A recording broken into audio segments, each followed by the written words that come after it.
네, 뉴욕 증시 마감 상황 살펴보는 김선영의 인USA SH 인베스트먼트 김선영 연구원과 미국 현지 연결해서 얘기를 들어보도록 하겠습니다. 연구원님 안녕하십니까?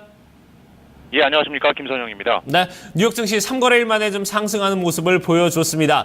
알리바바가 좀 시장을 선도하는 그런 모습을 보여줬다고요? 예, 그렇습니다. 오늘 뉴욕 증시 3대 지수 모두 상승 마감됐습니다.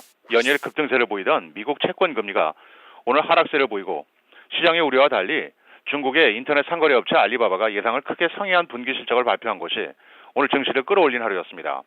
올 들어 20%가 넘는 주가 하락을 보였던 알리바바의 지난 분기 실적이 짝퉁 제품 판매 논란에도 불구하고 예상을 크게 상회했다는 소식으로 7.5%의 큰 폭의 반등세를 보인 것이 IT 업종 전반은 물론 증시 전반에 상승 요인으로 작용을 했는데요. 알리바바는 예상을 6센트 상회한 주당 46센트의 순이익과 작년 같은 기간 대비 45%가 크게 늘어난 분기 매출을 발표했습니다. 하지만 내일 개장 전 발표되는 노동부의 고용지표를 앞둔 관망세와 영국의 총선 결과를 보고 가자는 경계 심리가 짙어지면서 오후 들어 상승폭은 제한적인 모습을 보였습니다. 전문가들은 보수당이 승리할 경우 영국의 유로존 탈퇴, 즉 브렉시트에 대한 논란이 커질 것이라는 우려도 내놓고 있는 상황입니다. 오늘 업종별로는 반도체와 인터넷, 소프트웨어 등 IT 업종을 비롯해 운송, 건설, 항공사, 금융, 제조, 소매, 자동차 업종 등이 상승했던 반면 사우디아라비아와 예멘 간의 5일간의 휴전 뉴스로 국제 원유 가격이 3.4% 급락한 데 따라 에너지 업종이 일제히 약세를 보였고 금광, 지방은행 등이 약세를 보였고 마지막으로 오늘 10년 만기 국채금리는 어제보다 크게 하락해 2.19%의 거래를 마쳤습니다. 네, 자 이제 증시 이슈와 특징 종목들도 좀 살펴보도록 하겠습니다. 자, 프랭클린 템플턴에서 운영하는 13개 신흥국 펀드, 이 중에서 11개의 신흥국 펀드가 생각보다 좋지 못한 수익률을 보여줬다고요? 예, 그렇습니다. 신흥국 투자의 귀재라 불리는 마크 모비우스 회장이 운영하는 프랭클린 템플턴의 13개 펀드 중 11개 펀드가 최근 5년간 성적이 시장 수익률에도 미치지 못하면서 투자 자금이 대거 이탈되고 있다고 블룸버그가 보도했습니다. 대표 펀드인 템플턴 아시안 성장 펀드는 3월 말 기준으로 최근 5년간 평균 수익률이 4.3%를 기록해 시장의 평균 수익률인 8.1%의 절반 수준에 머물면서 운용 규모 5억 달러 이상인 46개 동종 펀드 가운데 수익률이 뒤에서 세 번째로 낮았는데요.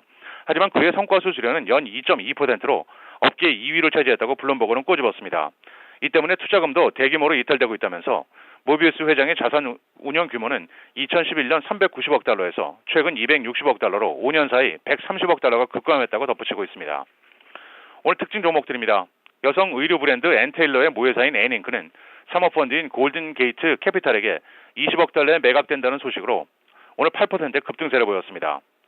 유기농 식품 슈퍼마켓인 홀푸드는 지난 분기 예상에 부합한 주당 43센트의 순이익을 기록했지만 매출이 전년 대비 10% 증가하는 데 그쳐 예상을 밑돈 데 따른 실망 매물이 유입되면서 주가는 9.7%의 급락세를 보였고 메이시스 백화점과의 사업 제휴가 매출 증가로 이어질 것이라면서 증권사 제이니가 고객들에게 매수할 것을 권했다는 소식으로 스포츠용품 판매업체 피니쉬라인은 3.6% 올랐습니다. 전기 자동차 업체 테슬라 모터스는 예상을 크게 밑돈 주당 36센트의 적자를 발표하면서 오늘 2.7%가 상승했는데요. 하지만 테슬라는 올 연간 예상 판매 대수는 다소 보수적으로 제시하고 있습니다. 온라인 정보 제공 업체 옐프는 회사 매각을 위해 여러 투자은행들과 협의 중이라는 월스트리트저널지의 보도가 나온 이후 23%의 폭등세를 보였고 마지막으로 멤버십 할인마트인 코스코는 4월 중 동일 점포 매출이 전달과 동일했던 것으로 나타나 당초 0.2% 증가하리라던 증시 전망에 미치지 못했다는 소식에 0.2%의 소폭 하락세를 보였습니다. 자, 이제 경제지표와 일정들도 좀 체크를 해보도록 하겠습니다. 자, 고용지표가 생각보다 좀 긍정적으로 나왔습니다. 신규 실업수당 청구 건수, 지난주 수치가 그 전주 대비해서 증가하는 모습을 보여줬다고요? 예, 그렇습니다. 지난주 미국 내 신규 실업수당 청구 건수가 2주 전보다는 증가했지만 여전히 15년 만에 최저치에 근접하고 있습니다. 연방노동부에 따르면 지난주 미국 내 신규 실업수당 청구 건수가 이 전주 대비 3천 건이 증가한 26만 5천 건을 기록해 예상치였던 28만 명을 큰 폭으로 하회한 것으로 나타났습니다.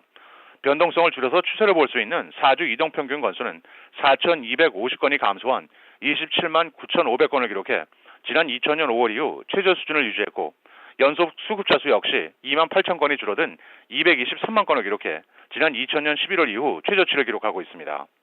마지막으로 내일은 노동부의 4월 비농업 부분 고용과 실업률, 그리고 상무부의 3월 도매 재고 등의 경제 지표와 함께 AOL, 윌리엄 라이언스 홈, 매그넘 헌터, 블루나일, 노스스타 리얼티, 호라이전 파머스리칼 등이 지난 분기 실적을 내놓을 예정입니다. 네, 알겠습니다. 오늘도 좋은 말씀 감사합니다. 네, 고맙습니다. 네.